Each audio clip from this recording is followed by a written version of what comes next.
Pupils resort to wearing sunglasses in classrooms with faulty lighting. We're going to read into this more from the iPaper, you guys. Let's go.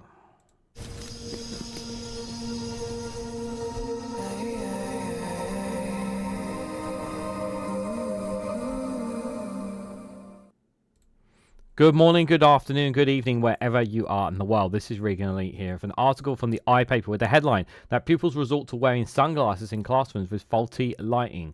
Schools are stuck in expensive private finance initiative contracts, but the companies are failing to fix buildings. Guys, while you're here, make sure you hit the like button and share it across social media so others are notified of this video.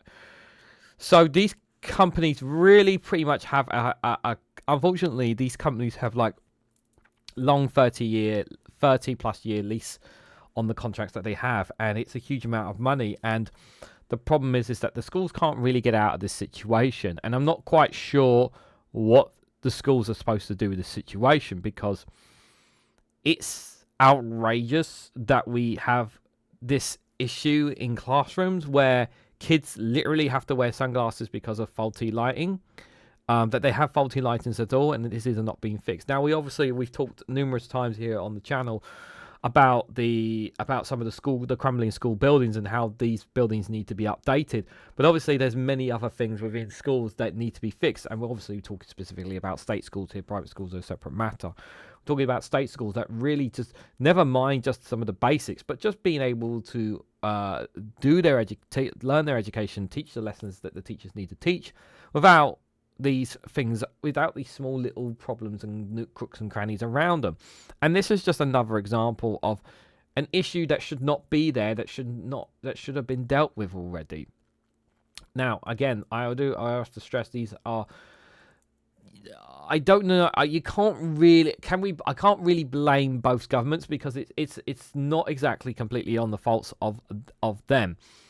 However, the question is how do we get them out of these situations? And the answer is I don't really have a clear solution unless we are prepared to put taxpayer money towards paying out these contracts, which I don't think anyone will want us to do anyway.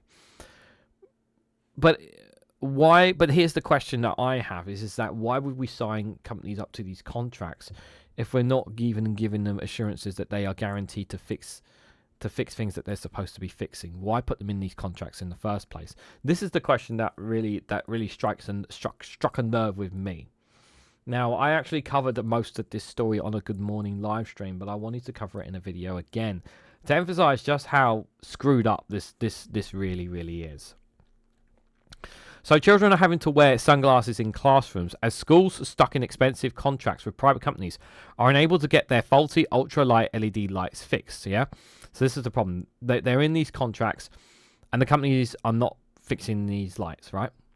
So hundreds of schools are paying tens of thousands of pounds per year for private finance initiatives, that's PFI contracts, where private company finances build and maintain public infrastructure that is paid back over time by taxpayer, okay?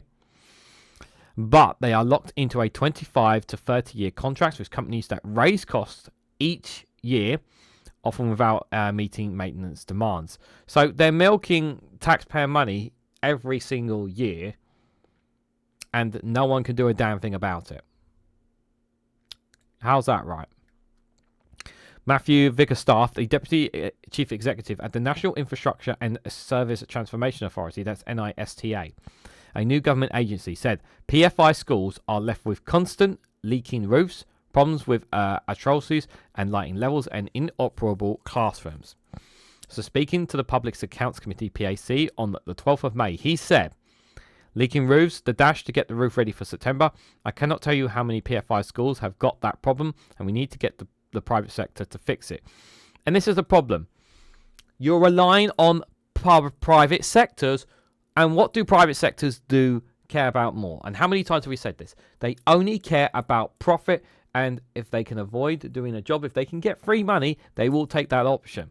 They don't care about the jobs that they do. The number one priority for any private company is to make money. And if they can make more money than they need to, that is what they will do. They will not prioritize the job. Their priority is to make money. That's always been the priority of the private sector. Doesn't matter what you give them. Whereas if you put things in the hands of the state responsibility relies on you, relies on the work that it does relies on the work that it does and focuses on the work it does and not about profit. That's the difference between public and private. So the problem with acoustics, that's LED replacements of light bulbs. Some students are there wearing sunglasses in classrooms because it's not been properly done. And that's where we've got private sector managing that. And some facilities are really good quality and are managed very well. So it's not a one size fit all, he added. Now, this comment is really, really important to stress as well, is that while I am very critical of private sectors, there are times where they are actually doing well and in certain areas where they're managing well. So it can vary, I think is the right thing. But this is the thing, but the thing is that with private sectors, they just don't care about you, the majority of them. So more than 900 schools in England were built through PFI contracts after John Major's Conservative government were launched the scheme back in the 1990s. So supported by Labour, the contracts were expanded under Tony Blair's premiership, costing taxpayers billions in inflated repayment costs. So we paid out billions of pounds in inflated replacement costs there.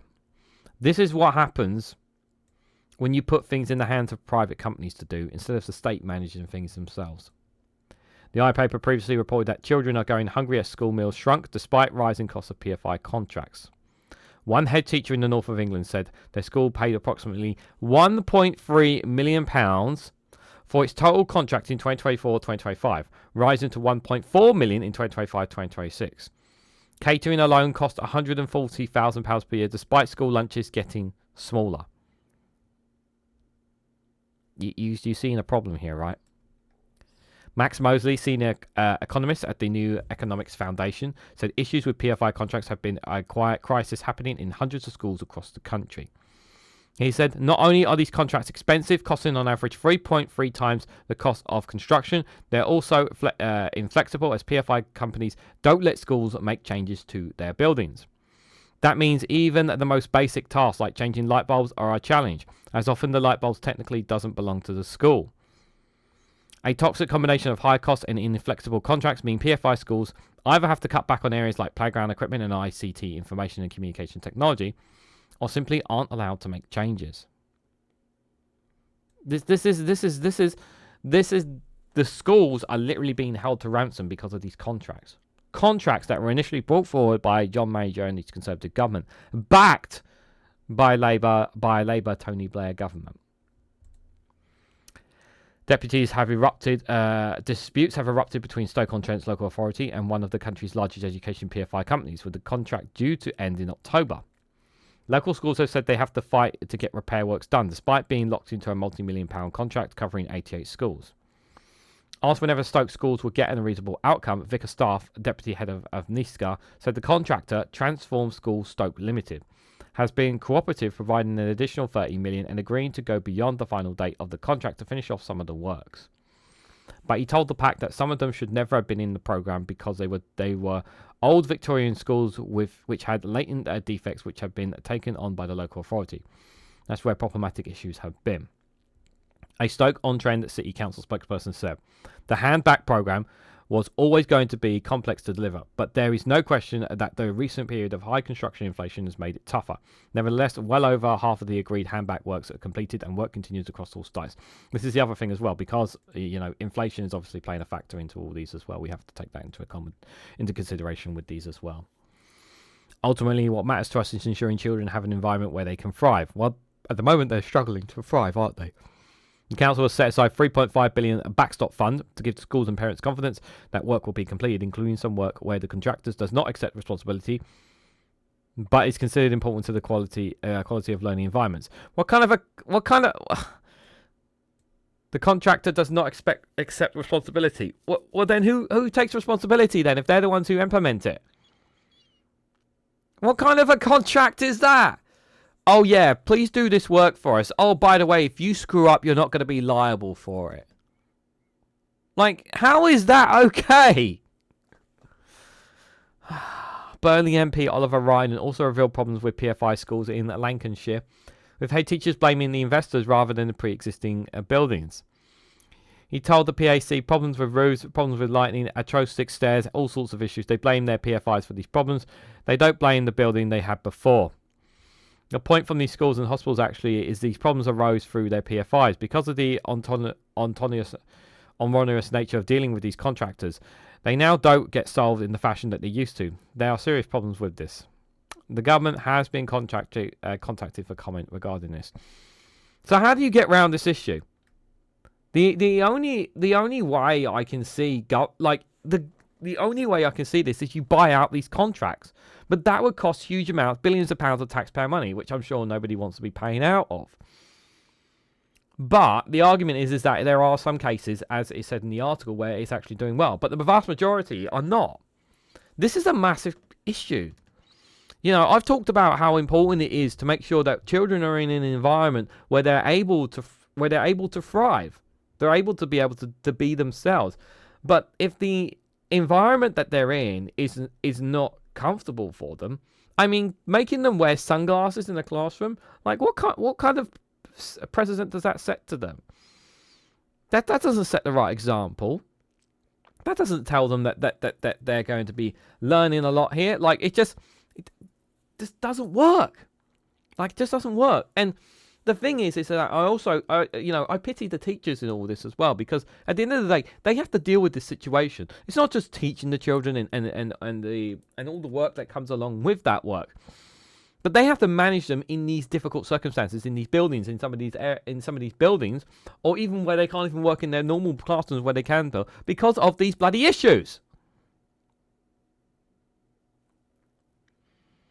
This is why you cannot trust private contractors.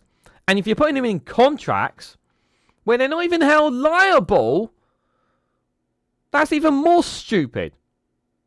I mean, it just boggles my mind that people got schools and initiatives to sign up these contracts and didn't even read the bloody terms and conditions. Did they even check the terms and conditions of some of these contracts before they initiate them? Because that's what I think that's the thing that boggles my mind as well. I don't even think they read the terms and conditions. So it's just like, yeah, let the public sector do it. Let's not have the public sector do it. Let's let these private contractors do it instead. It'll be cheaper.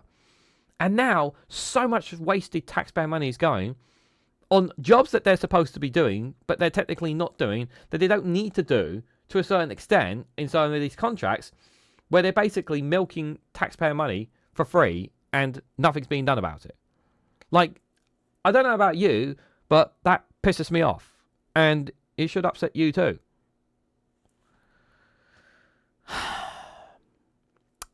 So how do we solve this? Let me know down in the comments below. What do you guys think of this story? What do you guys make of the situation about these private finance initiative contracts? Let me know your thoughts and more on all of these down in the comments below. If you found this video informative or helpful, hit that like button, share it across social media, subscribe if you haven't already, check out Rumble and Patreon for exclusive content, and if you want to financially support me and the work that I do here, because unlike them, my work actually helps people, then you can join the YouTube membership for as little as 99p, the join button down below. So thank you all so much for watching, and I hope to catch you all very, very soon.